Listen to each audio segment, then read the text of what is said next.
So if you want to actually become more productive using Google Tasks in 2026, yeah, it's not about adding more tasks. It's about organizing your focus so you get the right things done at the right time. First, set up a simple structure.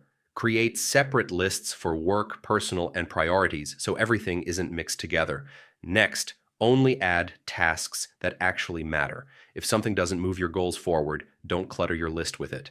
Now, write tasks as clear actions. Instead of vague ideas, use specific steps like finish presentation draft or send project update. Next, prioritize your tasks. Move the most important ones to the top so you always know what matters most today. If a task feels too big, break it into subtasks.